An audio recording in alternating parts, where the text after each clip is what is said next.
آپ بسا اوقات اپنی بات کی سپورٹ میں تاریخی روایات کا سہارا بھی لیتے ہیں جن کی اسناد میں بھی کلام ہوتا ہے، اس سے کنفیوژن ہوتی ہے. مثلا سیدنا عمر رضی اللہ تعالیٰ عنہ کسی صحابی کا جنازہ اس وقت تک نہیں پڑھتے تھے جب تک حذیفہ ابن یمان اس میں شامل نہ ہو.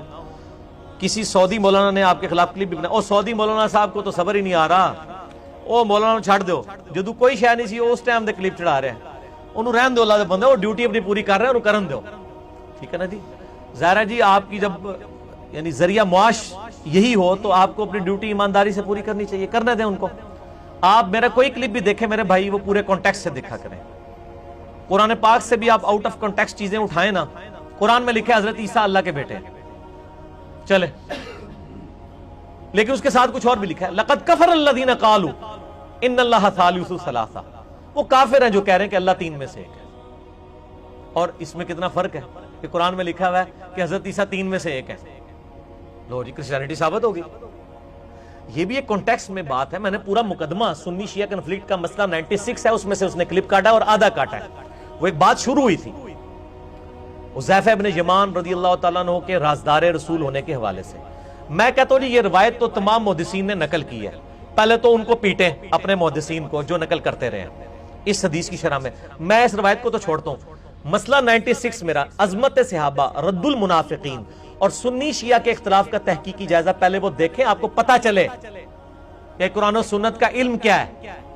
مقدمہ سمجھے، بیچ میں سے پک اینڈ چوز نہ کریں. باقی ہم صرف حذیفہ ابن یمان کو ڈسکس کر لیتے ہیں. سر حذیفہ ابن یمان رازدار رسول ہیں صلی اللہ علیہ وآلہ وسلم. جی آپ نے تو زبانی سنا ہے نا. میں آپ کو بتاتا ہوں صحیح بخاری میں ہے، حضرت حذیفہ کے فضائل پہ چیپٹر ہے جس میں موجود ہے کہ حذیفہ ابن یمان رازدار رسول ہے صلی اللہ علیہ وآلہ وسلم. نمبر 1 رازدار رسول ہے. اگلا سوال ہے کہ حضرت حذیفہ ابن یمان کے پاس راز کون سا ہے؟ نبی صلی اللہ علیہ وسلم نے کوئی خزانے کا نقشہ ان کے حوالے کیا ہے امت کو بتانے کے لیے کہ جب امت میں بھوک پڑ جائے گی تو حذیفہ ابن یمان سے وہ نقشہ لے لینا، فلاں جگہ سونے کی کان نکل آئے گی تو لے لینا، کوئی ہیرے کی کان. یہ دوسرا سوال ہے نا. سر وہ صحیح مسلم میں موجود ہے تو اڑیاں گلہ ہوندیاں نے، بزرگوں نے فرمایا ہے، علماء فرماتے ہیں، مفتی صاحب کا فتویٰ ہے. ہماری باتیں بخاری مسلم میں ہوتی ہیں. صحیح مسلم میں موجود ہے 7035 نمبر حدیث. یہ مجھے زبانی یاد ہے 7035 کیونکہ 70 کا عدد 35 ہوتا ہے. 7035 کہ نبی صلی اللہ علیہ وآلہ وسلم نے فرمایا میرے صحابہ میں 12 منافق ہیں. فی اصحابی، میرے اصحابہ میں 12 منافق ہیں. لو جی کیڑی دور دی گل ہے، مسلم شریف پہ ہی ہے. یہ کیڑی پڑی ہوئی ہے؟ یہ تو پڑی ہوئی ہے. مسلم شریف کھول لینے انہیں انٹرنیشنل نمبر اے کوڑا تے اے مدان. ٹھیک ہے، یہ ایچ ڈی کیمرے کا بڑا فائدہ ہے. ٹھیک ہے جی، ایچ ڈی کیمرے کا تو بڑا فائدہ ہے نا. کون بھاگ سکتا ہے؟ اگر کوئی جی منو لبھی نہیں مسلم ہی چاہتا نہیں لبھی نا، اے تر میں لب کے دسنا کیوں نہیں لبدی. اللہ کے فضل سے لوگوں نے تو سجائی ہوتی ہے نا، ہم نے پڑھی ہوئی ہوتی ہیں الحمدللہ. فواد عبد الباقی کا نمبر ہے 2779 اور جو انٹرنیشنل کنٹینیوس نمبر اسلام 360 کا 7035. یہ دیکھیں یہ میں انڈر لائن کر رہا ہوں. ٹھیک ہو گیا جی.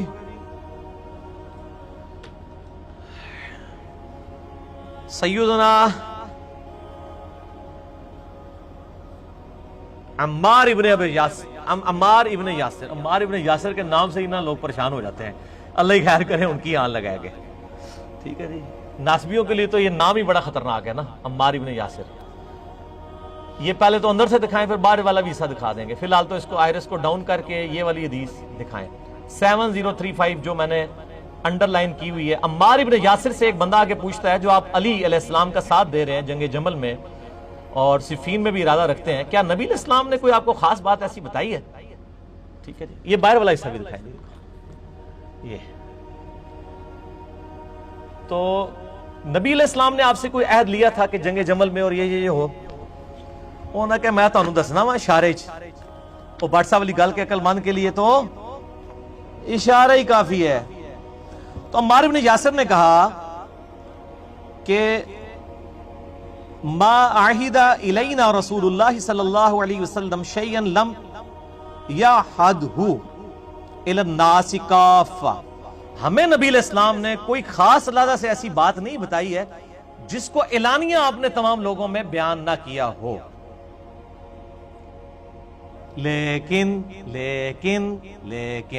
انجینئر صاحب بھی آپ کو پتا فوراً لیکن کہتے ہیں. عمار بن یاسر نے کیا ولیکن، یہ ولیکن عربی میں ہے، اردو میں لیکن اسی سے نکلا ہوا ہے. لیکن ترجمہ اردو ہی لیکن ہے.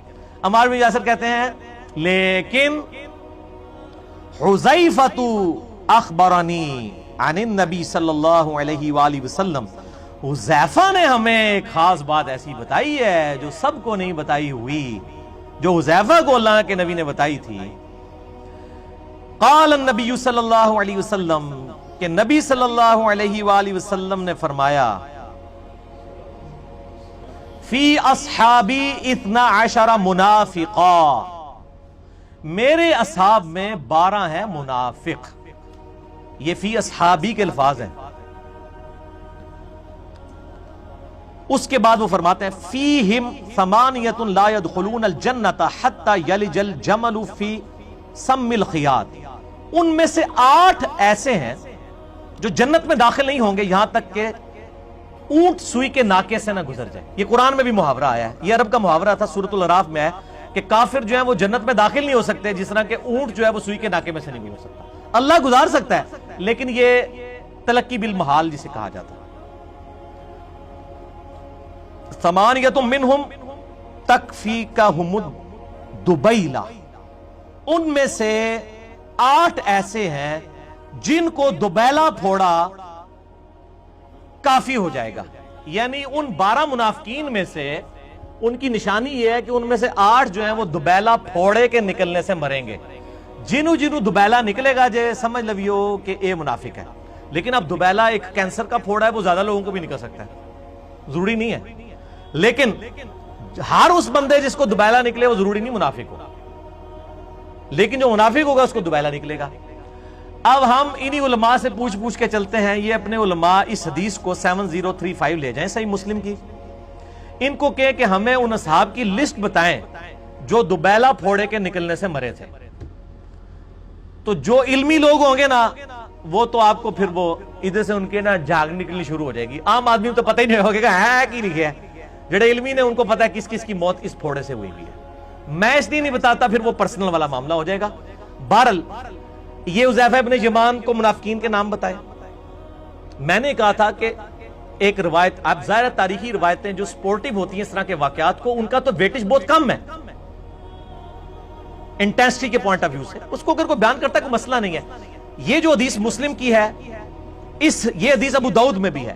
اس میں آپ اہل حدیث علماء، دیوبندی علماء کی ذرا تفسیر اٹھا کے پڑھ لیں کہ سیدنا عمر فاروق رضی اللہ تعالیٰ عنہ غزوہ تبوک کے کانٹیکسٹ میں یہ بات ہو رہی ہے. وہاں پہ ان 12 منافقین نے حضور پہ قاتلانہ حملہ کیا تھا. میرا مسئلہ 96 پورا سنیں.